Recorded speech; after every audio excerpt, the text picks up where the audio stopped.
প্রতি বছরই আমরা সূর্যগ্রহণ এবং চন্দ্রগ্রহণ মিলিয়ে বার চারেক এই পরিস্থিতির সম্মুখীন হই।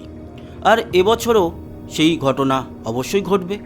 আর এবছরের প্রথম সূর্যগ্রহণ ঘটতে চলেছে মঙ্গলবার 17 ফেব্রুয়ারি 2026। পৃথিবীর অনেক জায়গা থেকেই দেখা যাবে এই বলয়গ্রাস গ্রহণ। তবে খুব দুঃখজনক, সেটা কি, দেখা যাবে না ভারত কিংবা আমাদের আশেপাশের দেশগুলো থেকেও, মানে বাংলাদেশ থেকেও দেখা যাবে না। আপনারা মোটামুটি জানেন যে সূর্যগ্রহণ কখন হয়। সূর্যকে প্রদক্ষিণ করে পৃথিবী, চাঁদ আবার তাকেই প্রদক্ষিণ করে চলে।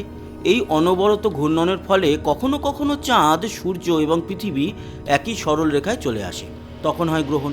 যদি ঘুরতে ঘুরতে চাঁদ সূর্য এবং পৃথিবীর মাঝে চলে আসে, তখন পৃথিবী থেকে সূর্যের কিছু অংশ আর দেখা যায় না, সে সময় হয় সূর্যগ্রহণ। সূর্যগ্রহণের সময় পৃথিবীর থেকে সবচেয়ে দূরের অবস্থানে আসে চাঁদ। মনে রাখতে হবে, চাঁদ পুরোপুরি সূর্যকে এই গ্রহণে ঢেকে ফেলতে পারবে না। যেহেতু পৃথিবী থেকে অনেকটাই দূরে, তাই তাকে তুলনায় ছোটই দেখাবে। পৃথিবী থেকে দেখলে মনে হবে উজ্জ্বল কোনো ডিস্কের উপরে বসানো রয়েছে কালো একটি ডিস্ক। সেই কালো ডিস্কের চারপাশ দিয়ে বিচ্ছুরিত হতে থাকে আলোর রেখা, ঠিক যেন একটা আগুনের আংটি। একেই বলে অগ্নি বলয় বা রিং অফ ফায়ার। এবার আসি আসল প্রশ্নের উত্তরে, কখন হবে এই সূর্যগ্রহণ। ভারতীয় সময় অনুসারে মঙ্গলবার দুপুর 3:26 শুরু হবে এই গ্রহণ, শেষ হবে 7:57। 4 ঘন্টা 31 মিনিট ধরে এই গ্রহণ চলবে।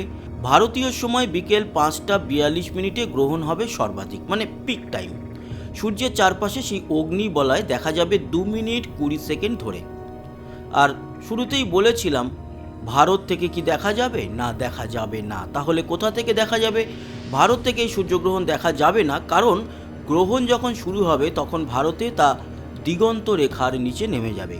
তার কিছুক্ষণের মধ্যেই হবে সূর্যাস্ত। সবচেয়ে ভালো গ্রহণ দেখা যাবে আন্টার্কটিকায়। কনকর্ডিয়া মিরনির গবেষণা কেন্দ্র থেকে তা ভালোভাবে প্রত্যক্ষ করা যাবে। দক্ষিণ আফ্রিকা, তানজানিয়া, জিম্বাবুয়ে, জাম্বিয়া থেকে আংশিক গ্রহণ দেখা যাবে। দক্ষিণ আমেরিকা, আর্জেন্টিনা এবং চিলির কিছু অংশেও দেখা যাবে এই গ্রহণ। তবে আপনাদের বলে রাখি, তারপরেই আসতে চলেছে চন্দ্রগ্রহণ। সেটি কিন্তু আমাদের ভারতবর্ষ, বাংলাদেশ থেকে দেখা যাবে। সেই ইনফরমেশন পরে দেবো। আপাতত বছরের প্রথম সূর্যগ্রহণ নিয়ে আপনাদের জন্য ছিল একটি ইনফরমেটিভ ভিডিও। কেমন লাগলো জানাতে ভুলবেন না। সঙ্গে থাকবেন, সাবস্ক্রাইব করে লাইক শেয়ার করবেন, কমেন্ট বক্সে আপনার গুরুত্বপূর্ণ মতামত জানাবেন। আসি, আবার দেখা হবে। সবাই ভালো থাকবেন, সুস্থ থাকবেন, টাটা।